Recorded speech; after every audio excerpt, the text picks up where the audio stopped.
Taking a chance to learn what's in my head. And reel out the thoughts that fill me with dread. You die for me when I won't even cry for you. Oh please Lord, tell me what must I do? Taking out a page each day from the letter you wrote to me. A book of lies that I despise, but with your animosity. Take me back to a time we met on that bank holiday. We made it right from the first night till you threw it all away.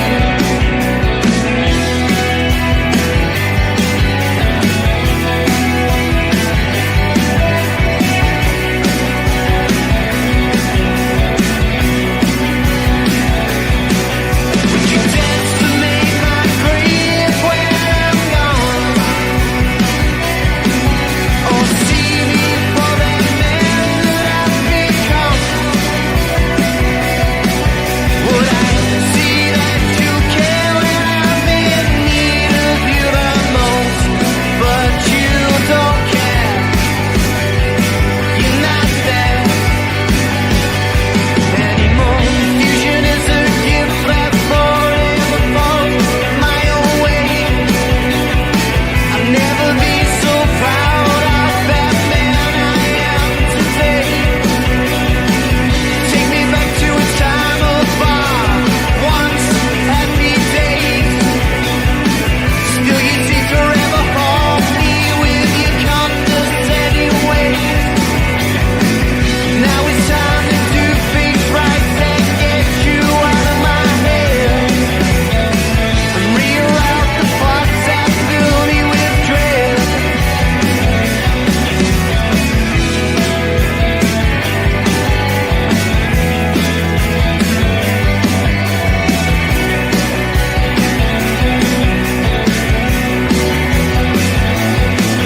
Would you dance to make my grave when I'm gone?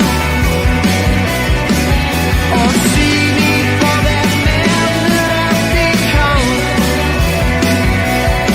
Or would I see that you care when I'm in need of you the most? But you don't care. You're not there anymore.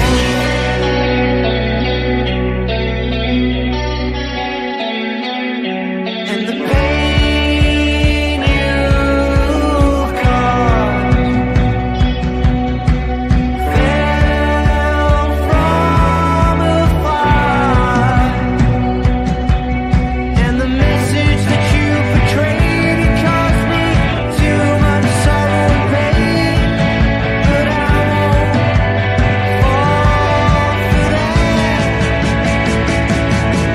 anymore.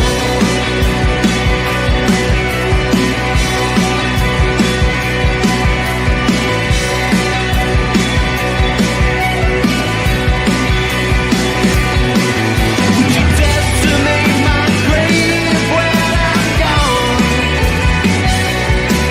Or see me for that man that I've become? Would I see that you care when I'm needing you the most? But you don't care. You're not there anymore.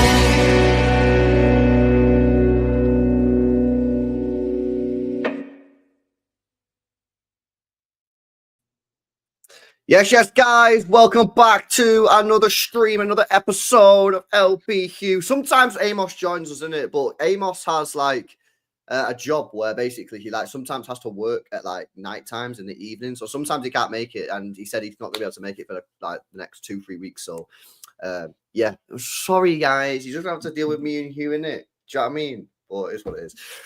Smash these likes up on the way in. Make sure who is this guy on the right? He's a complete imposter, bro. He's a fraud, is what he is. Why? I don't know. He's asking Roshan's like, who is this guy on the right? Come on, Roshan. You're here long enough. Come on, Roshan, bro. Come on, man. What's all this about? Shout out to everybody in the chat, man. Make sure you guys are subscribed to the channel as well if you're new. We're going to be discussing, we'll touch on the weekend a little bit, but I do want to speak about transfer rebuild. The talk is hotting up. We've got a new name which has been inserted into the world of link player to Manchester City in Tijjani Reijnders. So we'll speak about him. We'll speak about a bit about Florian Wirtz and just generically about the what's it called? The squad rebuild, which is going to be happening this summer, and we're very excited about it. We spoke about this before on the channel. Both myself and Hugh are very excited about this summer. So yeah, it should be good, man. But yeah, how are you doing, bro? You good, man? I'm good, man. Since I was last on, I've been to a couple of games, haven't I? I was in Old Trafford last week, and then I was at the Palace game on the weekend. So I'm finally starting to get some use out of my season ticket again, and I'm no longer a plastic fan like some of the people around here. But no, it's you twat. Oh, I'm good, man. I'm good. Do you know what I did actually? I did something a bit rogue after the Palace game on Saturday. Insert clip. That one there was a violation. Personally, I would. Bro cooks me on my own channel, chat. Bro cooks me on my own channel. Ching ching. Do you know what I did? I did after the Palace game something a bit rogue, and I wasn't really sure what kind of reception I was going to get. I was with a few of my mates from Dublin, and one of them is a big football shirt collector, and he says to me straight after full time in the Palace game, "I've got an idea." I was like, "All right, let's go. What is it?" He goes, "Let's hop in an Uber and go to Edgeley Park." And I was like, "What?" He goes, "Yeah. Stockport County are playing against flipping Rotherham." And I was like, "I don't care." I really don't care. So we went anyway. Now all I was wearing was a City shirt, shorts. That was it. No hoodie, no jumper. Bro, I walk into the fucking club shop because he wants to buy a jersey, and they all start booing me. All the Stockport County fans are out in their beer garden like, boo, boo, fuck my City. I was like, whoa. I did not sign up for this, but I ended up buying a jersey. No way. What Stockport jersey? No, where did you get Mika Hamilton on the back? Isn't Mika Hamilton there on loan? Oh, I'm sure he's there. Mika Hamilton. Chat, is Mika Hamilton there on loan or nah? I swear he's there. Mika. Apparently they're going to get promoted or they're doing well in League One. Stockport County. Yeah, he's there. Mika Hamilton's there. At Stockport County. I don't know if he's on loan or he's just actually there. Let me see. Oh no, yeah, he's on loan. He's on loan from Middlesbrough at Stockport. That's crazy, isn't it? Nice ground, man. Edgeley Park's a proper old school vibe. I've never been. I've never been to Stockport. Cool, man. It gives me main road kind of vibes, like proper in a housing estate. Do you know what I mean? Residential area, old bricks and all that kind of thing. So it was cool, man. It was cool. I enjoyed it, but yeah, maybe they'll be in the championship next season. And the only time I've seen it is when I've flown over it and you're on a plane. Oh yeah. Because it's right next to the airport, isn't it? Stockport is near the airport, but I've never actually been because obviously I'm North Manchester, so I've never been there. If I was to go to a game, it'd be like Bury. Yeah, or I've never been to Oldham either, which is kind of weird given the fact I literally lived 3 minutes away from that stadium in a car. I remember you saying to me once when we were driving towards your area, you were like, Oldham aren't far from here. Yeah. I used to live right next to Oldham, and then I played next to it. There's a lot of fields next to it. I can't remember what the fields are called now. Clayton, I think they're called Clayton playing fields. So I used to play football there as a kid. Not a lot because that wasn't my home ground. But yeah, it's mad. I've never actually been in. Oh wait, have I been in? I might have been to Oldham actually. I can't remember if I've been to an Oldham game. But yeah, mainly it was Bury. Yeah, I mean Bury was my sort of local one growing up, and then yeah, between 20 and 28, it was Oldham. But I never actually went there. Stockport is South Manchester, so I would never have gone there. These are actually big clubs, I didn't realize it, man. See Stockport, yeah, proper fan base, man. Bro, these clubs are around Manchester, yeah, they're massive. Oldham, you know how many fans Oldham get, bro? They sell out away allocations. A lot of my mates, yeah, who I drink with, yeah, a lot of them are Oldham fans, which is mad. I probably have more Oldham fans than I do City fans, which is not good for the allegations about our football club. To be honest with you, it's not good for the allegations, yeah. But bro, they're taking thousands of fans to away grounds all around the country, bro. 2-3K sometimes. Now, I don't know how many of these, yeah, are actually City United fans. I don't really know. I imagine that there are. Oh shit! I just banned the wrong guy. Ichigo, I'll say you out a second. Yeah, I don't know how many of these fans are City United fans compared to actually just legit Oldham fans. Saeed will probably know better than me because I'm pretty sure Saeed's from South Manchester. So he'll probably have apparently the Stockport County lot, from what I was told by one of them, is that their fan base is kind of divided into three. So like 1/3 of them will be Stockport only. Stockport County is their bread and butter.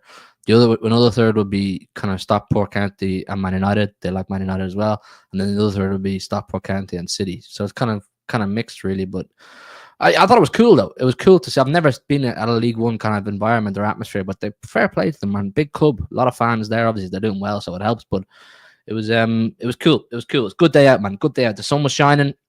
City won. Thought we were going to lose. Do you know what I'm saying, man? When we went what was originally 3-0 down, I was starting to go, maybe this is a lot worse than I thought it was. Yeah. You know what I mean? Nah, that was crazy, man. I was like, what the hell is going on here? You know what's because kind of mad as well, yeah, because the first like 10 minutes or whatever, we actually played quite well, I thought. And then obviously we was just getting cooked, and like we ended up for temporarily being 3-0 down before obviously that goal got ruled offside, which thank God it did. And that was pretty poor from Eze, if we're being honest with you. Yeah, because Eze should never, ever, ever have been offside in that situation. Like he should have been onside 100%. But then Kevin De Bruyne just decided to say, "I'm not having this. I'm going to sort this out," and he just went mad, didn't he? That's a conversation that probably should be raised, man. The Kevin De Bruyne thing, but yeah, the Palace one, Eze be kicking himself, man, because I think had it gone and stood 3-0. It was curtains, man. There was some fans like I saw some bullshit online though, and I didn't like that. Yeah, some fairly reputable journalists saying there was booze and that kind of thing. There wasn't. I tell you for a fact. I pick up on this stuff. I have heard booze in the past at other games, but on Saturday there wasn't. There was definitely fans fuming and fans fucking off to the concourse for a pint when it went 2-3-0, which I don't mind that. Do you know what I mean? Go get your beer and that kind of thing. But there was no booze. I didn't like that. But I wonder where that came from then. Huh? I wonder where that came from then, because I saw quite a lot of people speaking about that on Twitter, and a lot of journalists saying, "Oh yeah, there was booze." So I wonder who made that rumor up then. I swear to God, I was there. I don't know. See, Quinton Mine in the chat said, "Stop lying." I was there. I swear to God, I've heard booze before in the past at other games. Like I was at, you know what, Palace at home last year or the year before, 2-2. Do you remember they scored in the last minute? Foden made a bozo mistake and they scored.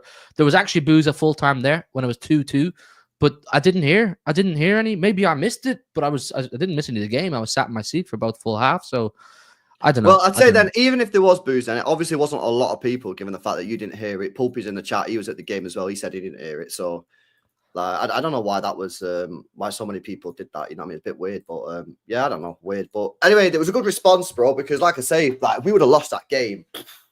No, there's nothing. Listen, people can do what they want. If people want to boo, people want to boo. Like, but I think the point that Hugh's making is that people said there was booing and there wasn't, which is just weird. But if you want to boo. Do you know what I mean? You pay your money to go to the game. You can. I'm a believer. You can do what you want. If you want to boo. Do your thing. Yeah. I wouldn't. It's not personally how I'd operate. At least not in my current state. Maybe if things got really, really bad down the line, I might feel different. But I'm not saying don't boo. If that's how you feel and that's how you express your emotion, crack on. If you feel it's justified, but all I'm saying is I just didn't hear it, man.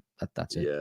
Yeah. No. What did you make of the comeback then? Because bro, if we would have lost that game, we would have been in serious trouble, wouldn't we? You know what I mean? I tweeted, didn't I? I said, get that Europa League music ready, because I was really starting to look at the players and I was thinking, can this lot lift their chins up from 2-0 down after the season? You know, normally in seasons gone by, if things are going against the grain for City in the game, you generally fancy just to come back and get the win. And I was like, after the season that's gone by, do this team right now in their current state have the character to come back and make a fight of this? Do you know what I mean? Because we could go out in a really sad wimp here if things go tits up. Because this Palace game, and if you look at the block of fixtures we have remaining, this Palace game on paper is, with all due respect to Palace, probably one of the more winnable ones. You know, with Villa coming on, you've Everton away next week.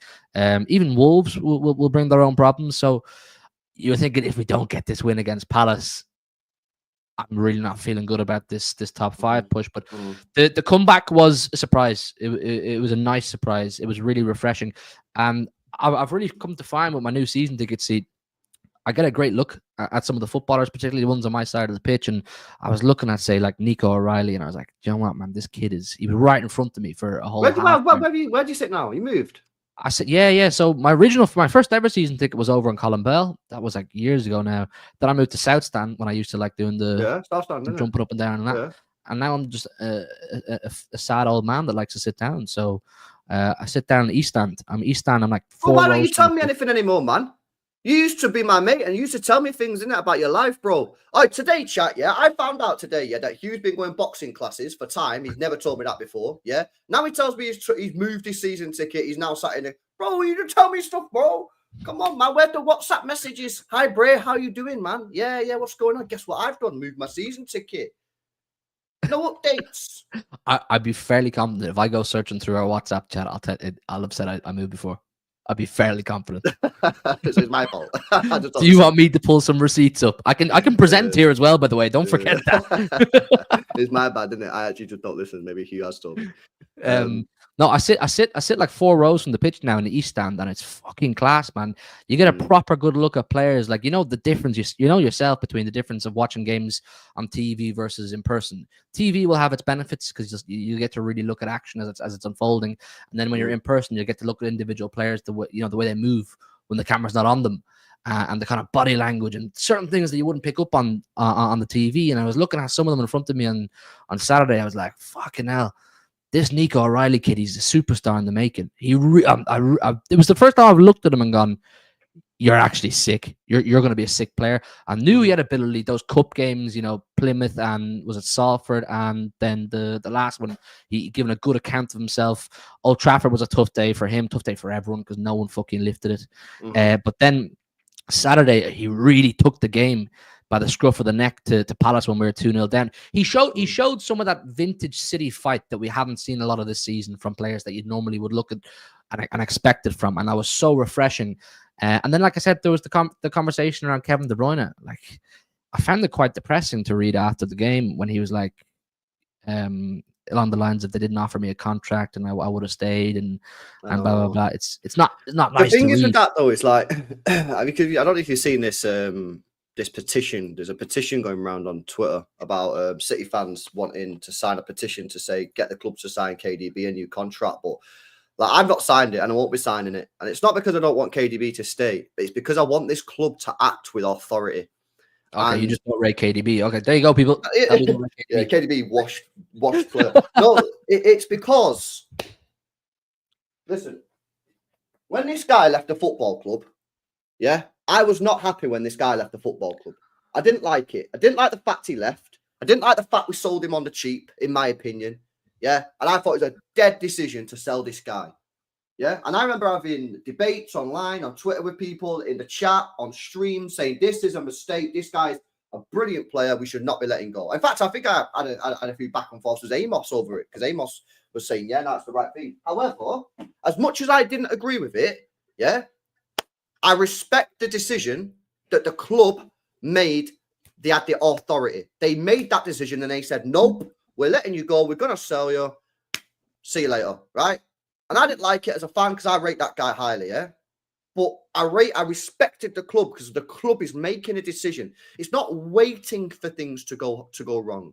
Like with like with Walker. Yeah, Walker, we just waited and waited and waited until the guy basically couldn't kick a ball anymore. You could argue that's happened to Bernardo Silva, and it might be happening to a couple of the older players in the squad.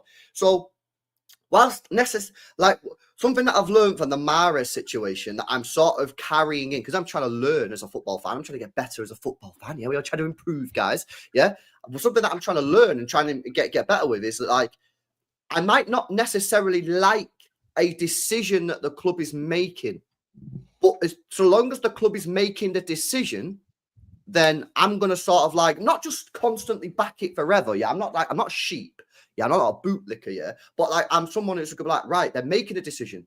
Let's see what they do in the summer. They've got to obviously buy a replacement. But if they do that, then I look at that and say, you know what, fair play in it. You know what I'm saying? So do I like that Kevin De Bruyne's leaving the football club? No, not necessarily. I think he's the greatest City player of all time. And I still think he could have offered us something next year as a bit part player, as a rotational player. But if the club believe that they've come to the end of the road with Kevin De Bruyne and they've made that decision, I'd much rather than make that decision and be proactive with it, like they did with Mahrez, see that, and then move on and then get the new player and get that next guy in. The problem that they made with Mahrez is they didn't get a proper replacement in. Yeah, I mean, if you look at our wingers now, they're miles away from the quality of Mahrez, yeah? So that's where they need to learn. That's where the club need to learn. Okay, you getting rid of KDB like you did with Mahrez. Yeah. What you need to make sure you do now is go and get a good player. And you're going to need a really good player because Mahrez was a good player. If you think Mahrez was a good player, fucking hell. What do you think about Kevin De Bruyne, mate? Yeah, great City player of all time. So, yeah, it's one of them, man. Like, I see the petition. I don't really think it's not going to do anything. Yeah. But at the end of the day, like, for me, I do respect that the club have actually made a decision rather than just let things just drag on like they did with a couple of the other players. But it's sad, man. And obviously, the guy can still play at a top level. You're seeing that on Saturday. That performance from Kevin De Bruyne was outstanding, bro. I think there was more of a reason to keep Mahrez at that time than there is to keep Kevin De Bruyne right now. I only meant I found it a bit depressing reading those comments just because it's him, you know, and like I was obviously, like I said, I sit so close to the pitch now in the corner, and he's taking corners shit corners as always, but he's taking them right in front of me, and it was just like a throwback. Do you know what I mean? I've seen that situation so many times for years and years. So to watch him go will be sad. But I am a firm believer in the club, and the progression of the club has to come first. And you know, I don't want to run players into the ground. The easy option is to give Kevin a new contract and say, well, it's Kevin De Bruyne, give him a new contract. You know what I mean? Crack on and you know, let's hope he can produce more magic next season. There's absolutely no guarantee of that. I don't want to get to this time next year and we're going, fuck, maybe we should have let Kev go last summer. Do you know what I mean? I don't want to watch him go out on a whimp here. I don't want to watch him go out sad. Like if he wins the cup this May, perfect, man. Go out. You know what I mean? You did everything, but he was sick. He was sick. And like I said about Nico O'Reilly showing that fight to get us back in the game and get us back in the Champions League spot fight, he showed it. And I think the fact that he's leaving this summer has made him more motivated to really finish in the best state possible. That he hit the post, then the free kick was class. He was making the things happen. He could have had 2 or 3 assists. Marmoush was unlucky with one. I think Gundo might have been unlucky with one as well. He played really well as well, Gundo, and I was really impressed with him. So Kev, like, there's not much more you can say about him. Just fair play, man. Thank you for everything. But the club have to. Like, I don't think any of us will be sitting here in 12 months' time crying about Kevin De Bruyne's departure if this summer the club have brought in the right players and there's massive sign of improvement. And when I say improvement, I want to make this crystal clear, and I'll stick to this line. I'm not demanding a title push next season. Obviously, I believe the club should be, but I'm not demanding a title win. So maybe push. But I'm not demanding a title win because I believe there is a rebuild and there's transition on the cards. But as long as we can see as a fan base the club are making the right progressions and the right movements and showing the right determination, that's all you can ask for. Do you know what I'm saying? That's all you can want as a fan. So if the club go out and sign 3, 4, 5, 6 players this summer, and 2 or 3 of them especially are like bombas, you go, bad boy signings, like a Wirtz, like whoever. All you can go is, you know what? Fair fucks, man. They got rid of the big dog, Kevin De Bruyne, and now they're splashing. They're being aggressive to try and go, let's fill some of these gaps, because, like I said, that's all you can ask for. What I don't want is Kev goes, we go and get some 19-year-old South American kid who's nowhere fucking near ready to play, and we're going, oh, well, half the squad needs time. Go out and replace these guys. If you're letting so-and-so go, Grealish, Walker, Bernardo, whoever, De Bruyne, all of them, fucking replace them. Yeah, and you need to replace them with quality players. Bro, this stage that we're coming into now, this might be the most important summer of the post-takeover. Do you know what I'm saying? Well, I don't know if it's the most important post-takeover, but what I would say, because I'd probably say that was the 2017 one that has basically led us to the success that we had. However, it's just I don't think so, because the 2017 one, if we got that wrong, yes, we never would have hit the heights that we have, but we wouldn't be better. Do you know what I'm saying? We wouldn't know the riches that we've seen. Whereas now we have, and the club has set such a fucking high standard, it's do or die now. It's either you try and maintain these standards to the best you can, or else we accept that we're going to filter our way down and go back on the top 4 races. Maybe every couple of years you have a title push, you win the odd cup here and there. Whereas we've set crazy fucking standards, and if you're going to try and maintain them, this summer is, you know what I mean? You can't fuck around now. This is where you decide. Are we going to be the Real Madrid of the Premier League, or are we going to be like, you know, Arsenal's and Liverpool's and I hear what you mean. I think this summer dictates how the next 5, 6, 7 years goes for me. Exactly. Because if you get it right, and I think we spoke about this before, if we get this window right, yeah, and obviously it's not just about getting the window right. You might get the window right in terms of you get the players that we all want, but if the players turn out to be crap, then you just cooked out. But if you get the right players and they all perform to the levels that you want them to perform, that'll carry you through the next 5, 6 years. I'm not going to say that we're going to have as much success as we've had in the last 5, 6 years, because that's been ridiculous. That's been unprecedented. No one's ever done what we've done in the last 5, 6 years. But you could win some more titles, maybe win another Champions League, absolutely. But they've got to get it right. They've got to hit the market aggressive. And in my opinion, they've got to hit it soon. As soon as that window opens, they've got to start hitting it. They've got to be a little bit more loose with the change and the cash. Yeah, because over the last couple of years, they've been very sort of stubborn with their sort of transfer sort of approach with transfer fees. We're not. Well, there's no excuse for hesitation. Sorry, like you've known the board have known that half these players are fucking off this summer. The board have known that this squad has hit a brick wall for months. This is back as far as fucking November, October.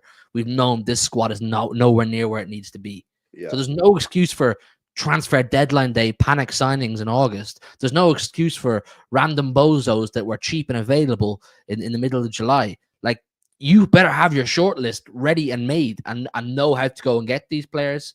This is where the board earn their money. Do you know what I'm saying? I'm really expecting big things. No, 100%, 100%. Guys, smash these likes up if you've not done so already, man. Big up to Henry. He says, Hugo Viana is so handsome. That's all.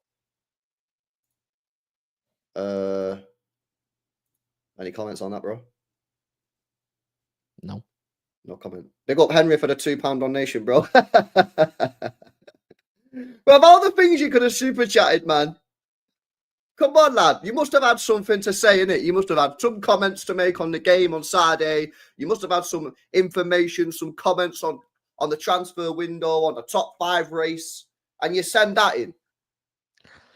Henry, man. What's going on here? If Viana goes and pulls out a few big dogs this summer, then we'll start to compliment his aesthetics. Well, by the comment, he probably thinks big dog is something else by the side of that super chat, yeah?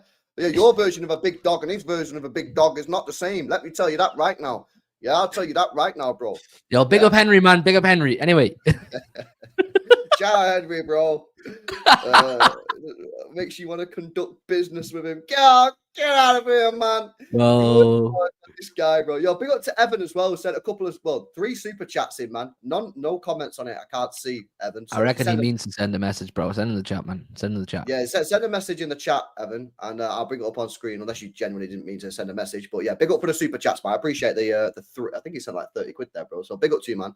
Like I say, if I see you comment in the chat, I'll bring it up on screen, man. And shout out Pat's in the chat as well from this morning. Big up Pat for jumping on, man. Yeah, big up to Evan and big up to Henry with the super chat. This fan base has lost the plot, man. I swear down, bro. I was reading the chat then, yeah, as you were speaking. I'm like, bro, the chat's going crazy, bro. Like, what's going on, man? I've got Henry talking about how handsome Viana is. Evan's just sending super chats with no messages. Do you know what I mean? I've got just people talking about random shit in the chat. I don't know what's going on, man. We need the end of the season a quick time, innit? We're all losing the plot. Honestly, this fan base is going crazy. We all need a break, man. Everyone needs a break. We do need a break. Take a breather, man. Take a breather. But no, big up for the super chats, Evan, man. And yeah, Henry. Big up Evan, man. Listen, let me come on to the Reijnders then, because this is the news that's sort of been going on today. I will come to Craig's messages in a minute as well. Shout out James as well, man. I think I just seen you in the chat as well. Tijjani Reijnders is considered Man City as ideal replacement for Ilkay Gundogan. AC Milan will want 65 million euros, excluding bonuses, with Man City ready to spend that amount. And despite recently extending his contract, a move to Manchester or move to Etihad will be absolutely irresistible. And then I don't know what that I don't know what's going on tonight, man. I don't know what's happening tonight, yeah, but this is crazy. I don't know what is happening on this stream. And then shout out James as well, with obviously all of these posts here that he's put on an image are all linking Manchester City to Tijjani Reijnders, obviously saying no smoke without fire. Is this the type of player, I don't know how much you've seen of him, but is this the type of player that City need to be targeting? Even if we don't end up getting this guy, is this the sort of name? This is the sort of name that Manchester City need to be attacking in the transfer window. What do you reckon? I mean, like, as I've said here a million times, I don't claim to watch too much of European football in general, but I have heard a fair bit about him. He seems to be quite making a name for himself. Is it at AC Milan? Isn't that where he is at the minute? Yeah, AC yeah, Milan. yeah, yeah. He's apparently this year doing very, very, very well. That that Neve stump peg, you know, the woman who goes on Sky Sports. Yeah. She does like YouTube vlogs and that. She Good said, ball knowledge, man. Good ball yeah, knowledge. well, she watches pure football, and unlike me, who just watches that, just the odd watch along in it. She said like he's one of the best players in Europe this year. What's his what kind of player is he? Like I said, I think he's like a bit of a box to box. I don't think he's a guy that slams pure goals in, like week in, week out. He's a bit of a box to box player, keeps things ticking over. But that United Gundogan was like a box to box kind of guy. He didn't get bare goals, innit? He would never get like 15, 20 goals a season, but he'd get between like 7 and maybe he'd get 13 in a good year. I think he's like that type of guy. Very good on the ball, apparently. Very good sort of like keeping the ball moving. He has got 15 goals though this year. Bro, his stats are very good, man. Very good for a midfielder. Like he's played DM, centre mid, and attacking mid. So he's versatile. Yeah. That's going to appeal to Pep. He's going to be 27 in the summer, so he's going to be he's got great age. No, he's washed, bro. Old. Oh my God. Some guy actually responded to my tweet before when I said, this is the type of guy we should be tight. He said he's too old. Honestly, man, I keep saying this, yeah. But this FIFA generation that are coming through as football fans, I've lost it, mate. Yeah. 27 is now too old, apparently. What are we doing here, man? 27 is not too old, mate. Honestly, I don't get what's going on here with some of these fans, yeah? The FIFA generation is cooked. They just want a bunch of 20-year-olds, man. Serious. Yeah, but as we've learned, bro, when you get a bunch of 20-year-olds, everyone's going, but he needs time and he needs to work on this and blah, blah, blah. The reality of getting 11, 20-year-olds who are all super, like all Lamine Yamals, all, Arda Gulers and ready to cook right now. It ain't happening. The world don't work like that. Unfortunately, you're going to need some what are now considered pensioners in 26, 27-year-olds. You know what I'm saying? Like 27 is a great age in football now. You know what I mean? You're kind of just teetering on your prime. You know what I mean? You're coming into, you're fully developed physically. You've had a lot of experience already in the game. So 27's cool, man. 28's cool. There's nothing wrong with 27. I'm not reading all that, but I'm sorry. No, I'm not going to make you read it all. Make sure you guys are following Sky Blue Times as well. Great page, man, for like in-depth sort of analysis. But if we just have a look at some of his stats here. Last year, second most successful take-ons for midfielders, fourth most CGA, 7th SGA, 7th most carries into final third, 8th most progressive passes. We have a look at this year, second most carries into the final third. What's CGA? You know what that is? CGA. Anyone know what CGA is? Oh no, CGA. What's that? 8th most through balls, which we need through balls for Haaland. 8th most progressive passes, 12th most progressive carries.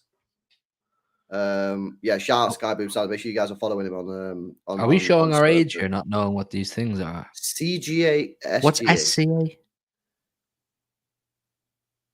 I don't know what that is, isn't it? Yo, one of you football manager Donnies in the chat's gonna have to tell us what these. Yeah, look at all you guys in the chat now pretending like you don't know what it's. So get out of here, man. I know all you in the chat know what that means. Yeah, you just don't want to say it, innit? Yeah, they're all there like I know what it means. But I don't want to look like the guy who says it. Get out of here, man. Someone just tell us what it means. Goal carry actions, apparently. Goal carry. Oh, fuck off, man. These stats are stupid. I'm sorry. Like actions, apparently it means. Goal actions. You know what players like this? Well, players like this who I haven't watched much of, I've definitely seen them, but not enough to go, oh, he's mega. I want to know all I care about in this situation is the eye test. Do you know what I'm saying? You can make up all these abbreviations and paraphrase all these things and tell me what numbers are fantastic and what length his socks are and all this stupid shit, man. I wanted to see the eye test. So I'm now going to make sure I watch AC Milan. Is there concrete to this? Reijnders, is this serious shit, man? Well, it depends if you believe if that guy's a good source, because some people are saying he's a good source, some people are saying he's not a good source. Who's this? So apparently, so basically, a couple of people have said that this guy's a dead source, but some people said he was the first guy to break the Doku news. Yeah, and there was one other City player that we're linked with. Might have been Cambiasso from January when we did actually. So apparently, I don't know. It depends if you rate him as a source. Some people seem to rate him. See, James Lee there in the chat says he reported Doku first, this guy. So maybe he's got a contact at City, innit? I don't know. You see, with Spanish and Italian football journalists, I've found over my years of being chronically online that they like to do a lot of tweeting. Do you know what I'm saying? They like to do a lot of tweeting, and they like to make a bit of a song and dance about some of these things. And sometimes they are very right, but sometimes they are also very wrong. So it's one of those ones. But then again, he does kind of, based off what my last 10 minutes of research on this guy, he does tick quite a few boxes. I know a lot of people in the chat spend a lot of time watching European football, so they know a lot more than us. And a lot of people are saying he's mega. If you're going to get a Reijnders, I want another one too. If you tell me Wirtz and Reijnders are coming in this summer, I'll go, mate, that's fucking sick, man. You know what I'm saying? That's sick. But if you're telling me it's Reijnders, and after that, it's like, we don't know, I'm going to go, well. Yeah, imagine if we got Reijnders and Wirtz, bro. Bro, that is sick, man. Because we know what Wirtz is going to give us.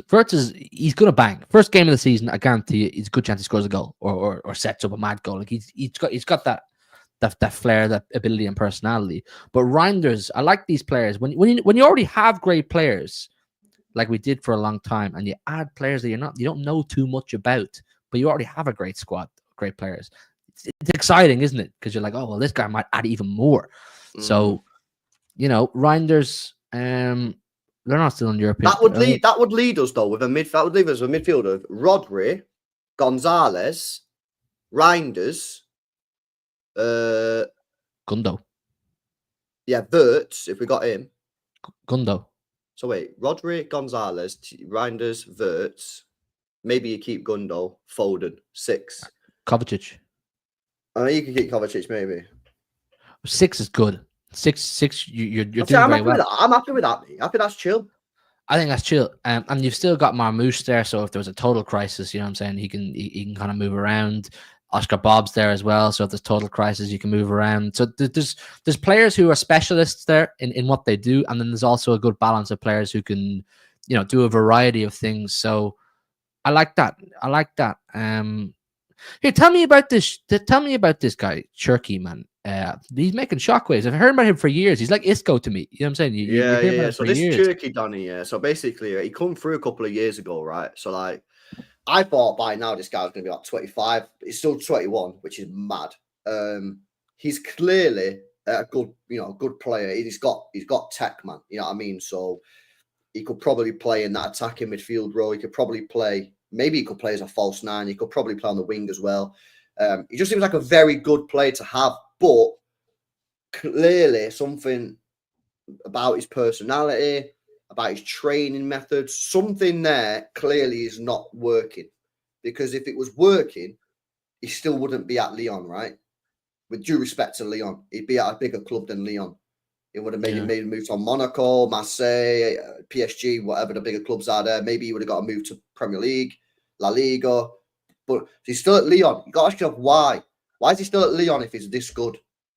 Now, some people say apparently he's got attitude problems. Now, I don't know what that means, innit? What does that mean, attitude problems? What, is he down? I'd say Alexander Kolarov had attitude problems. That guy never cracked a smile in his life. Still turned up for training and worked hard in training and played well on the pitch or whatever. So what do you mean by attitude problems? I think if you're going to tell me a player has attitude problems, I need to hear about incidents. I need incidents, man. Yeah. People just saying, oh, he's got attitude problems. What does that actually mean? Tell me. Say he turns up for training all the time. Yeah. Tell me that he skips training. Tell me that he fakes injury. Tell me this. Tell me that he goes out and drinking on the sesh. But just say like, oh, he's got attitude problems. Like, Perspective says he's quite cocky. Good, man. I want a cocky player. Oh, Haaland's a cocky fuck. Do you know what I'm saying? Yeah. Like, all these top players are cocky. So what do you mean by it? What do you mean? I don't get what that means. So I need incidents, but he's a good player, man, clearly. And apparently he's available for like 30 million quid. So yeah, maybe you could pick him up as well, man. But yeah, that midfield would be a complete refresh, wouldn't it? And I'd be happy with that because your DMs then, you've got Rodri as your DM. You need to rest him or he needs a little break. You've got Nico Gonzalez that can play DM. You've got, I think Reijnders could probably play DM at a push as well. Just like Gundogan used to be able to do. Again, as a pull, you don't want him starting there week in, week out, right? Then you've your 8s. You've got Nico Gonzalez. You got Tijjani Reijnders. You don't even have to play an 8. You could play two sort of 10s. You know what I mean? With sort of like a Wirtz and a Foden, we could do that. You know what I mean? Germany have done it. The national side, we used to do it basically with Kevin De Bruyne and Silva a lot of the time. I know sometimes Kev did actually like come back a little bit and play a little bit of an 8, but like we basically play with 2 attacking midfielders.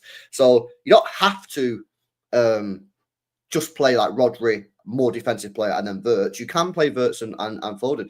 And that means that like if we have injuries, we have players that can come in who are good players. Because that's basically what's wrong with our midfield right now, isn't it? If everyone's fit, it's all right. Rodri's there, Kev's there, fully fit, Foden's there, fully fit.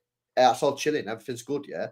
But as soon as you get an injury to Rodri, yeah, or as soon as KDB's not right on it or Foden's not on it, you're done. You got nothing in that midfield. And that's basically been our problem. So if we could get our midfield to as our rebuild, then that'd be class. And how much would that cost? That'd cost 100 million for Wirtz and what, 60 million for Reijnders, 160 million, but you've completely rebuilt your midfield. Yeah. And Wirtz is 22 and Tijjani Reijnders is 27.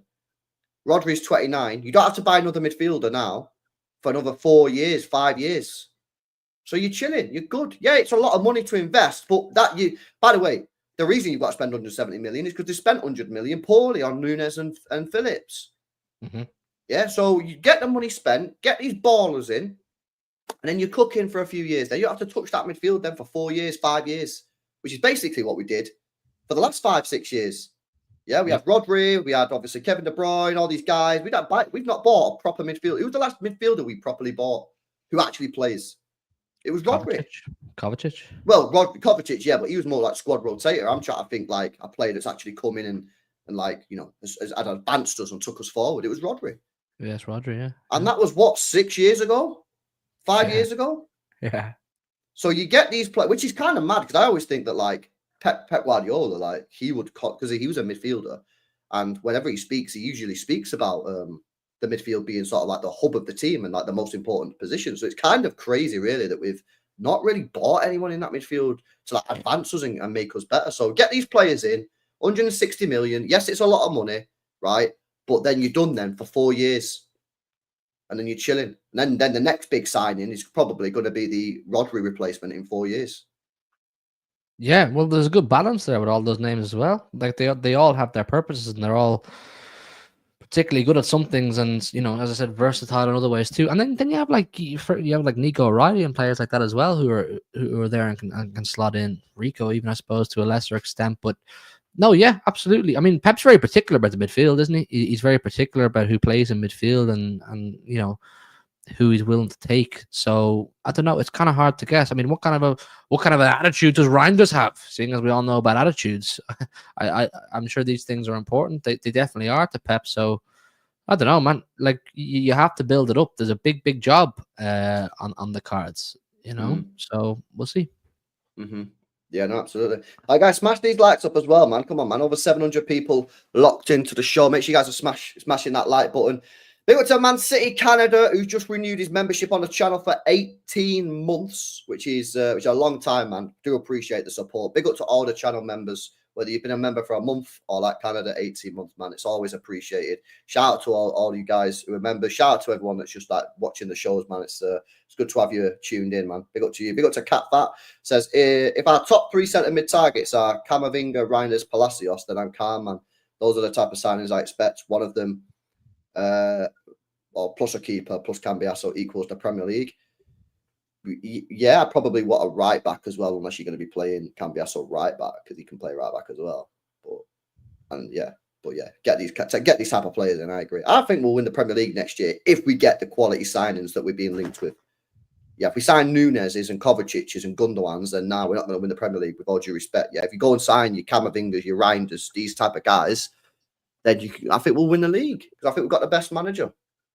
But you got to have the best players, as Pep Guardiola said all the time in his press conference. I don't know why it's such a controversial opinion when people say we need to sign the best players. Only repeating what Pep says in his press conferences. Pep says it all the time. Pep says in his press conferences the reason why I win so many titles is because I have the best players. And then when he doesn't have the best players, everyone's sitting there going, "What's going on? Get the best players, he wins the league. It's not rocket science, man."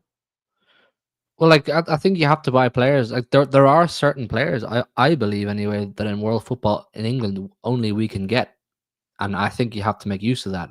I think we're probably the only club in England that can properly attract Camavinga away from Real Madrid, and to be honest, I think we're probably the only club in England that can properly attract Florian Wirtz too.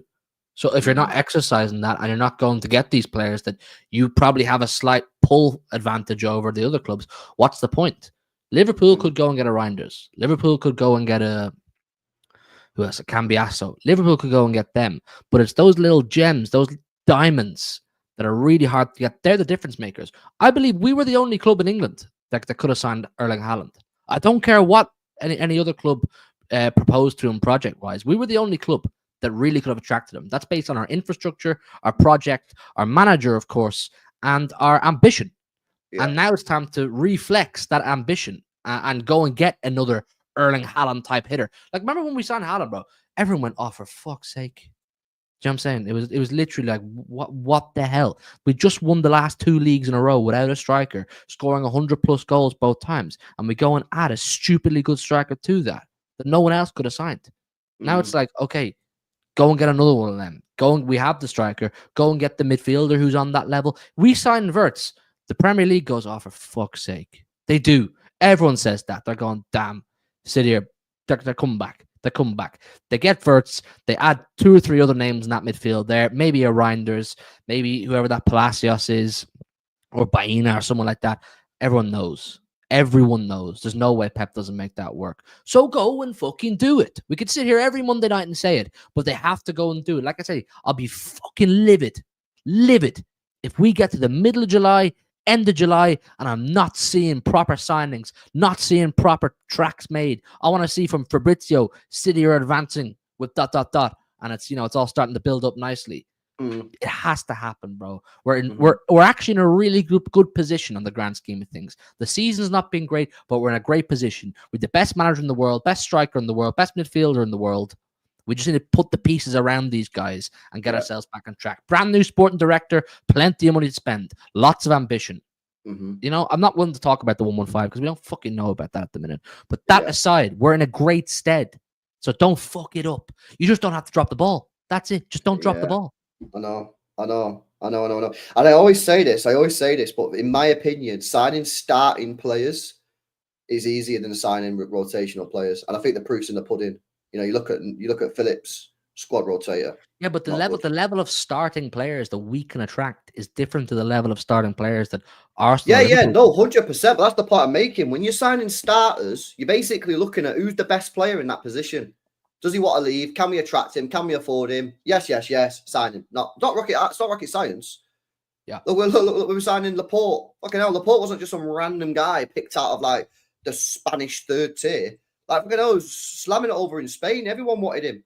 And we just went, we need a centre back. Let's go and get Laporte. Oh, Mahrez. Oh, best right winger in the Premier League. Won the Premier League with Leicester. 1 player of the year, whatever. Oh, go sign him. What? I don't think that is literally, and this is why this summer should be a success, because we're just buying the best players, as mad as that sounds. I've always said it's harder to buy squad rotation players, and that is true, because look at Phillips, look at Nunes. Yeah, it's difficult to buy squad rotation players because you're picking a player that plays week in, week out. You're looking at Phillips, you're looking at Nunes, and they're playing week in, week out for their clubs. And then you're going to sign them, but when they join your club, they're not going to play week in, week out. So then when they eventually play, you don't know what they're going to be like. Are they going to be... So, for example, Aguero, when he come back from an injury, we all know it. Aguero used to take 3, 4, 5 games before he was cooking again. He always used to take a few games to get going before he was back at it, yeah? He was always slow for a couple of games, yeah? So I know that's an injury situation, but if you're a rotator player, you might only be playing 1 game every 3 weeks. So if we need you to cook straight away. You ain't got 3 games because you're not going to be playing the next. We need you to come in and do a job for a game benched, because that's your job as a rotator player. And that's difficult to buy. And I've always said that. I always think it's easier to buy starters than it is rotation players, even though the rotation players are cheaper, because you're not just looking at, there's a lot more that goes into it. How's the player going to react to not playing every week? Are they going to be crying? Are they going to be moaning at the manager because they're not playing every week? Can they come in and do a job for 1 game? Blah, blah, blah, blah, blah, blah, blah, blah, blah. So that's why this summer should be good, because it's not hard. Go buy the best goalkeeper that we can get if Edison leaves. Go get a sick right back. Go and get a mint left back. Go and get 2 mint midfielders. Shout out to Jarvis. Next season, system must revolve around Mamouche and Erling. I've said for some time, I think you've got to build the team around Haaland. He's the greatest striker in the world right now. He scores mad goals. This year, he's not even had a good season. He still scored 21 Premier League goals. The guy's a joker. You need to build the team around Erling Haaland. You don't build a team around anyone else. You build it around Haaland. How can we create Haaland the most chances in a game? That's what we need to build the team around, in my opinion. Agreed? Yeah, agreed. I want to be coming away from games saying Haaland didn't take his chances if he didn't win. That's it. Do you know what I'm saying? I don't want to be saying we're not giving the guy enough service, which has been an ongoing issue. So yeah, build it around Haaland. How do you do that? Get creators. Get proper creators. How do you do that? Get proper enforcers who control the ball, who break up play. These are things that you have to do, man. Yeah, no facts. Shout out to Idiot, says, look, we need to evaluate that aura skills and tactical minds so they can quantum leap zones to make goal chances possible. Have you seen this guy on Twitter apparently talk about quantum leaping? Yeah, we had a look at it the other week, didn't we? Oh, did we? Yeah. It's because I said to you, I saw a tweet about some guy using mad words, man, mad vocab, trying to make it out like a new ball. Like, you're not fooling no one, man. Put the fries in the bag. Put the fries in the bag. Yeah, all about the aura. All about the aura. There was a time actually when I used to do videos, I used to look at their Instagram page like a fucking weirdo. I don't do that anymore. Big up to Spartacus. It's amazing people take what I say seriously. It really is. Shout out to Spartacus with the 7 months says, what if Wirtz says that he only wants Bayern? This is very likely. Also, Madrid could have Alonso by the end of the season. If Wirtz says he wants Bayern and you don't want to come, then you've got to go for the next best option. So who's the next best option? Who's the next best option in your opinion, Spartacus? Is it Xavi Simons? Is it Bruyne? Is it actually not going for a play like that and actually buying sort of like 2 Bruno Guimaraes type players? So who they are, I don't know. Like, you've got... Listen, I've always said this. Go for the best players you can buy. We are one of the richest football clubs in the world. We made the second most player profit in the last 6 years out of any football club in the world. Yeah? Go for the best players. It's not entitled. Yeah, the clubs are charging the highest prices they've ever charged for merchandise. Yeah, club jerseys, club subscriptions, tickets, you name it, whatever. They're charging everyone money. Yeah? Go for the best players. That's not entitlement. That is what all clubs should do, and it should be the best players for their means. So if you're Brentford, yeah, you're not going to be able to sign Wirtz, but Brentford should be signing the best players that they can sign. City should be signing the best players that we can sign. If it's not Wirtz, go and get Simmons. If it's not Simmons, go and get Bruyne. If it's not Bruyne, go and get this guy. For me, it's all about intent. I always say this, it's all about intent, in my opinion. I'm not saying the club has to sign Wirtz, yeah? Because that's an unfair sort of comment to make. Because if, like Spartacus says, if Wirtz says he's not going, you don't want to join us, then what are you going to do? You can't kidnap the guy. But then it's about intent. What's your next thing? What's your next good thing you're going to do? Yeah, so like 2 years ago, we went for Bellingham, Rice, and then we ended up with Nunez, yeah? That's obviously not good signing. Look at how it's turned out, yeah? You need to be going for the best you can. So I don't know. Listen, for me, I think Bruyne is a shout, yeah? Because Bruyne can play in the middle, he can play left. If it was me, I'd sign Wirtz and Bruyne. If I could get Wirtz, I'd still get Bruyne. Because Grealish is going to be going anyway. And Bruyne can play left wing and he can play in the middle. So you're getting a 2-in-1 player. I get Wirtz and Eze. I get Eze. I wanted him for years. Man. I kind of liked Eze at the weekend. I know I've wanted Eze for years, man. For years. I think he's so good. And he's so ready to move up. With all due respect to Palace, but he's so ready to move up to a club, you know, with slightly higher ambitions. So Wirtz and Eze would be absolutely class. Does he fits the homegrown thing as well, Eze, doesn't he? Mm-hmm. Yeah. Is he ever played for England? Yeah, he's English. Yeah, he has. He's got cap, bro. He's got caps. Don't worry about that. He's got caps. Does he still get selected, or has he not been selected? He was selected about a year ago, I think. How many times did he play for England? He's played 10 times. Yeah, man. There you go. Eze in for Grealish. Like, it seems like a pretty good swap. You know what I'm saying? Like, So He's only got Eze 2 years left on his contract as well, so you wouldn't imagine like you're going to be getting absolutely cooked on the fee on that one. No, I mean, obviously they'll put a premium on him because he's English and he plays in the Premier League, but I think it's worth it. What is he, 25, 26? 26, he'll be 27 in the summer. Yeah, great age, man, great age. Get Wirtz and Eze, I'd be absolutely buzzing with.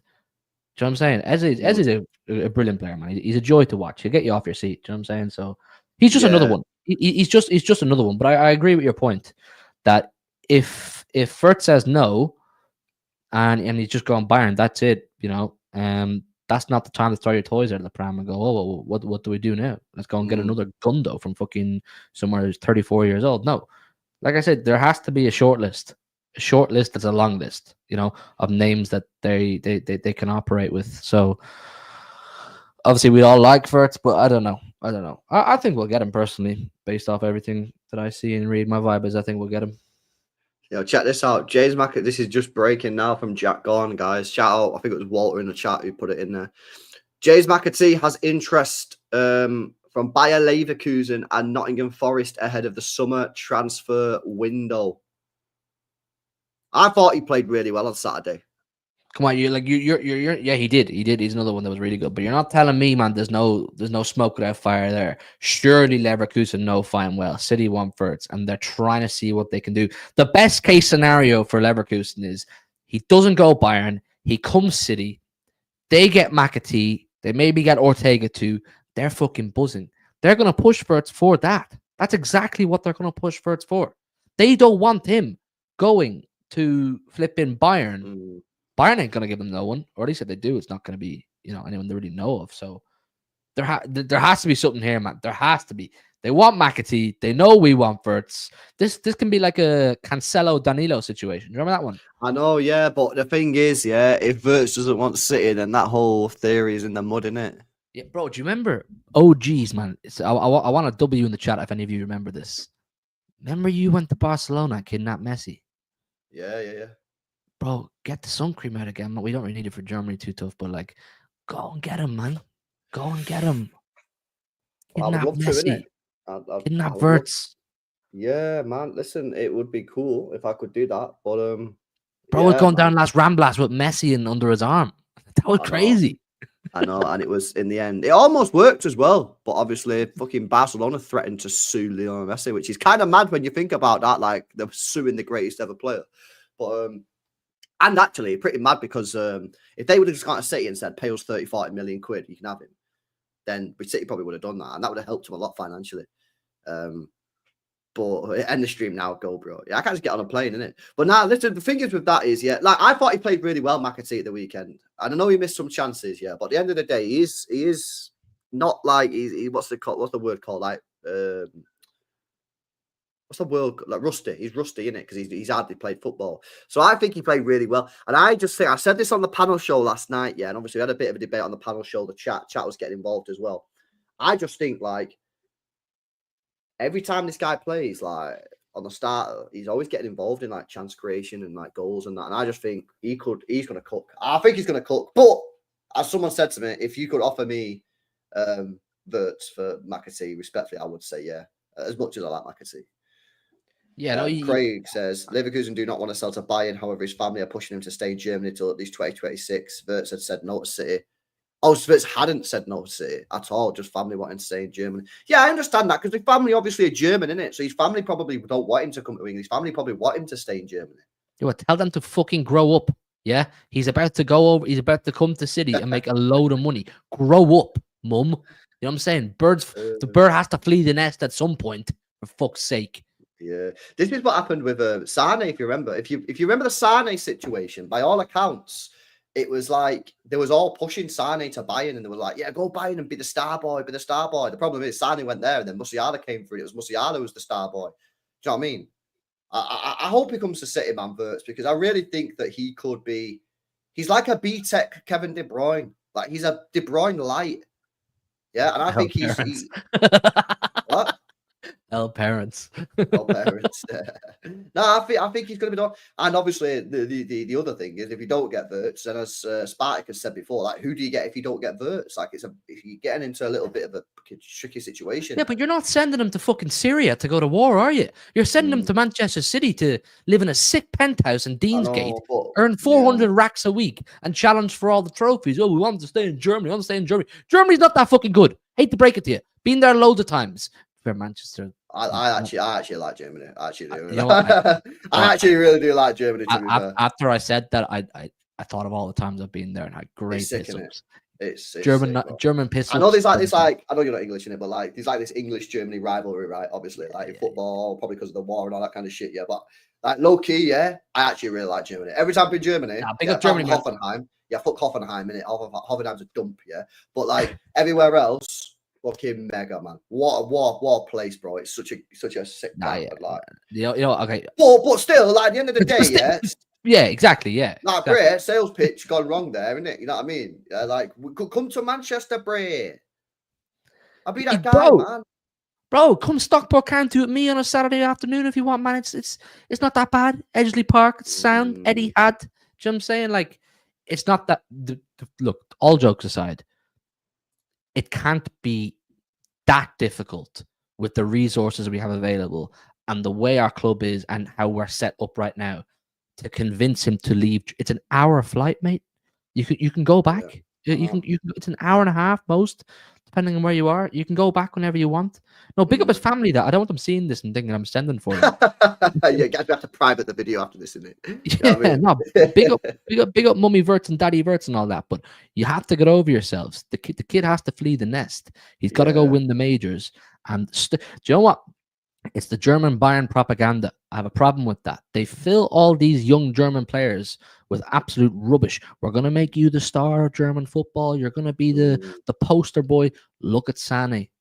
Case study number one. They told him, they promised him the sun, moon, and stars. Yeah. Let me tell you something. He still has a house in Manchester. That doesn't sound like a man who's the poster boy of Germany. Yeah, I know. Yeah, Spartacus. Yeah, he puts the case forward for Bayern. We play for Bayern when Bayern is your child. He's buying his child team. Yeah, probably. That's tough, man. Probably. That's gonna be tough. That then, isn't it? That's a tough one. That fuck. I didn't know that. So Spartacus. Are you saying that he's a Bayern fan then? Pep has to ring up Vinny and go, look, big up to you, man. But remember, I'm the big dog here. Stop this shit. You'll be here anyway in a few years. You can manage Wirtz at City. But stop this. You know what I'm saying? Yeah, he says his family wanted to stay in Germany. It's not to do with him staying close to family. Wanted to his dad, agent, wanted to stay in forefront of German national team for the World Cup. Yeah, but like, bro, that's what they said to like Sané a little bit, innit? Yeah, it's exactly what they fucking said to Sané. They told Sané he's going to be the big dog in Germany. He's going to be the next Gerd Muller or whatever, and they're going to make him the poster boy for German football. He's going to lead German football back to the top, both for international and essentially the club international side, which is Bayern Munich.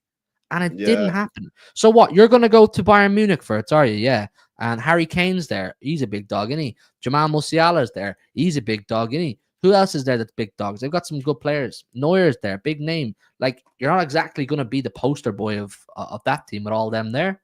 So, by the way, what's all this nonsense about being the poster boy, man? That's how they do it, bro. That's how they get them. It's all this nonsense, man. That's how they get them. How about just picking a team, where like you will be the best player that you can potentially be and win the most trophies. Yeah, and for me, that's a City, mate. Yeah, because like you're literally going to be the guy that's creating for Haaland. If you can't create chances for Haaland, then you ain't good, innit? Oh, I just thought of something. You know, what? You know the way you want Bayern to win Champions League for Vinny. No, I don't want him to win the Champions. Well, that's a complicated topic. It's a catch-22, man. It's a catch-22. Because actually what I want to happen is Vinny Company to win the Champions League at City for the first time. I think that would be well good. You know, I'm a football romantic and I think that would be very good. However, at the same time, it would be pretty cool to see him win the Champions League. But if he goes and wins the Champions League this season with Bayern, it's going to help their chances to get first European champions. Do you know what I mean? Yeah, I don't know. I don't Like, know. I don't know. That's a what good he's project thinking. to pitch to him. You're Let joining me ask you a question. Europe. Let me ask you a question. I've asked this question to pretty much everyone that's on the panel, right? Everyone's been on the shows. Do you think City telling KDB that he's no longer required next season, we can imply any sort of confidence into their views on signing Wirtz? Or do you think the two are completely unrelated? Such a good question, and I have so many answers to it. I think it would be reckless to let KDB go and not, be fairly confident you're going to get Wirtz. Obviously, we're all going to sit here and say, well, we'll never get another KDB. You can't replace KDB. I don't think you can. I don't think you can. But come on, if you think the club aren't using that kind of narrative to Wirtz in negotiations, like, we've just let De Bruyne go, we're all in on you. We believe you are the next Kevin De Bruyne. Yeah, but then what that Brasso says, isn't it? What about if Wirtz is like, oh, that's nice. I don't want it though, innit? I want to go Bayern. Well, that's where the club. It's Sudakov time. That's basically what's going to happen, isn't it? Yo, guys, we're going to be doing chat on the next watch alongs because City are signing Sudakov. Fucking Sudakov, man. Who's Sudakov? How many GNAs Sudakov got this year, chat? Who's Sudakov? Do you know what I'm saying, man? Who is he? Sudakov GNA. Georgi Sudakov has got, guys, he got 13 goals and 4 assists in 2,700 minutes this season. I don't care. But he might be the guy, isn't it? I look, my hopeless optimist side of me is telling me City are going to get Florian Wirtz based on the piece I'm putting together. They've let go of Kevin De Bruyne with a good few weeks, 2 months left of the footballing season. They've made their stance clear. We're letting De Bruyne go. It can't be another can't be another Aguero situation where you wait 2 years to go and get another one. Or it can't be another company situation where you wait 2 years to go and get Ruben Diaz. If the club let De Bruyne go, which they are doing, and do not replace him, and we run the line again while we're waiting for the right replacement. No, that can't run. That's not good enough. I agree. So I like to think that Viana coming in, handsome guy, you know what I mean, coming in, swinging his dick around, has gone. Kev's gone. Think even for himself, he can make a name for himself here, Viana. First summer in charge. Breaking news here. Literally just dropped now. Plettenberg, there is no change in Bayern's plan to sign Florian Wirtz, ideally this summer or in 2026. However, there are currently no talks or negotiations taking place with Leverkusen. A timely decision from Wirtz whether to extend his contract or make a move will be crucial. What is clear? Bayern have reserves set aside for this planned record signing.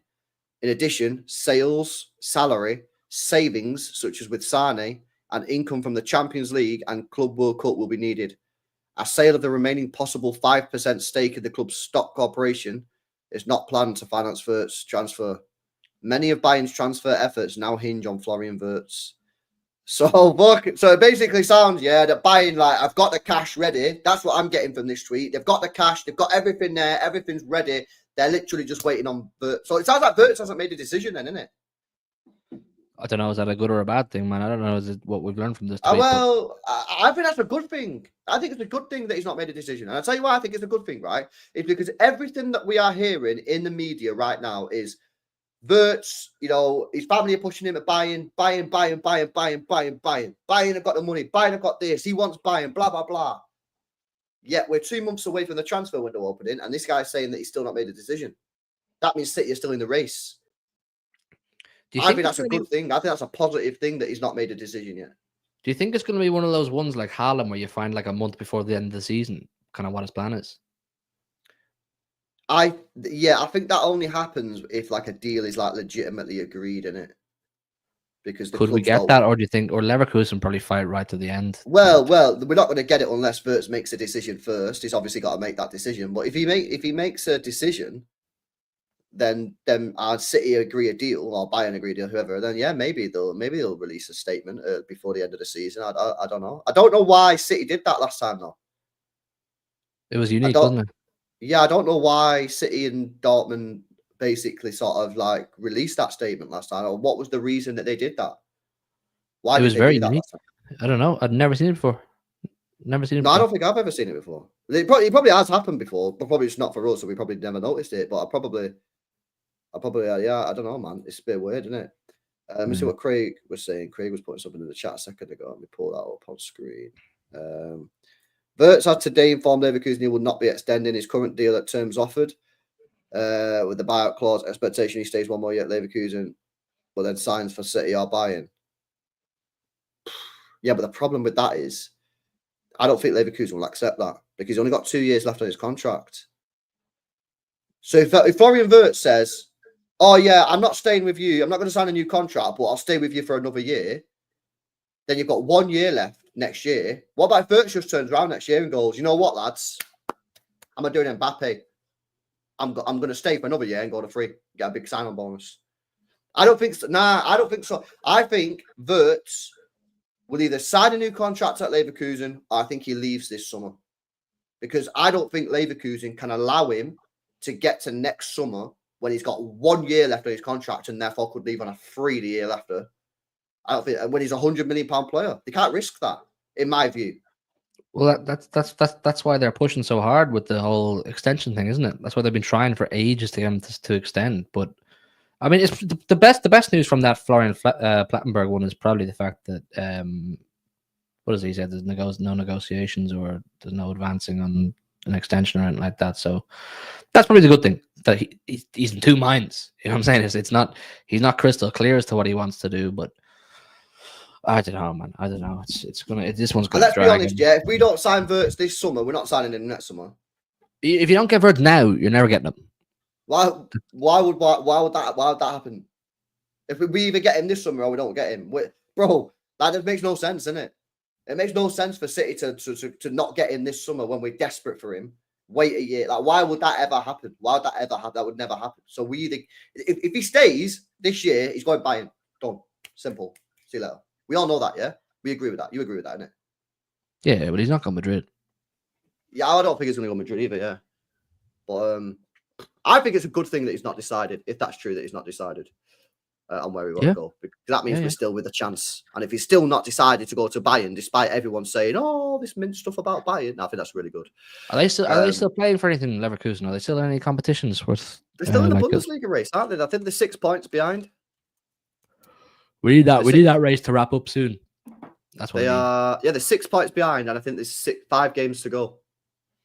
Okay, so we need that race to wrap up. That's what we need, so he can start thinking about what he wants to do. He's probably saying, I'm not going to talk too much or do too much until the Bundesliga race is over. Yeah. They've got 5 games left, and they need to overturn a 6-point deficit, and they've got an inferior goal difference, so it's actually 7 points. They need to do 7 points in 5 games. And Bayern Munich play Heidenheim, who I think are in the relegation zone. So 2 or 3 more wins for Bayern, and they've done it. Yeah, 2 or 3 more wins for Bayern, they've done it, and they play a team that's currently 16th, which is in the relegation zone. So, yeah. Yeah, do you think what Perspective's saying there has any influence? He's waiting on City to get top 5? Well, this depends on, your views on that. Yeah, some City fans are saying we've got no chance of signing Wirtz if we're not in the Champions League. I'm not so sure. I don't know whether that's the case. Might be. Could be the case. Does Wirtz want to play for City if we're not in the Champions League? Well, we don't know enough about Wirtz's personality. Do you know what I mean? To really. Yeah, I know. Exactly. Facts. I think that's where I'm at. Yeah. Oh, shit. We need to wrap up, bro. Sorry, man. I didn't realise the time. There you go. Punch fuck out of a bag, man. I know. Let me go do these super chats and then we'll end the stream. Shit, I was meant to be on another channel as well 15 minutes ago. Right, this stream's gone well long, bro. This is actually insane, isn't it? Shout out Craig Partitime says, LB, you misunderstood. I said after he refused the extension, he has 3 options this summer. 1, stay at Leverkusen, 2, joins City, or 3, joins Bayern. Oh, right, okay. Yeah, fairs. If he stays at Leverkusen, though, innit, he's going to join Bayern. Facts. All right, and built a cat who says, we don't know what dinner Pep having with our future signings. The Bravo signing made sense after what Ter Stegen said about Pep wanting him. Yeah, did you see Ter Stegen comments, man, the other week about Pep? He almost signed for City, I think, in like his 2nd year or whatever. No, but yeah, hopefully Pep makes that call, man. You know, we need that Pep to ring Wirtz up, see what he's saying. By the way, people didn't clock on Sasha's full article. He said Wirtz is advanced. Ooh. What? Sacha Tavariere in the full article apparently says the deal with Wirtz is advanced. I assume it Try was find that, bro. Try find that. I need to see that with my own eyes. okay. Sacha Tavariere. Where is This guy's it? S tier, man. If he said that. Where is it? Is that it there? Sacha Tavariere. Where's his recent document? There it is. Oh, fuck. I got a 404 error. Fuck it. I'll take your word. 404 error. The request could not be satisfied. We cannot connect to the server for this app or website at this moment. There is too much traffic. All you lot in the chat gone looking for it. All you guys in the chat gone looking for the Wirtz advanced bomber. Hmm. So yeah, I can't see it, man. Shout out MTFC, bro. Big up to Cat again. Says 2 realities exist for us. 115 guilty. We don't get Champions League football. We are screwed. 2 115 cleared. We make top 4. Domination. Remontada. Smelling 2. Smelling 2. Champions League, 2 Champions Leagues. Oh yeah, 2 Champions Leagues. He ran out of characters. Yeah, boom. We would be there. Yeah, I mean, if we're guilty of 115, then fucking hell, I don't know what we're gonna do. Travel vlogger soon coming in. That's basically what's If we're gonna do 115, I'll be going to Edgeley Park a lot more often. Yeah, facts. Big up to Nine Man says Wirtz wanted to stay till 2026. First Bayern wanted him in 2026 too. Him changing his mind might be because of City. Who knows? Check your Twitter DMs. Yeah, exactly. That's what I'm saying. I think, honestly, I think, yeah. I've seen that. I've seen that post. I've put it up on screen before.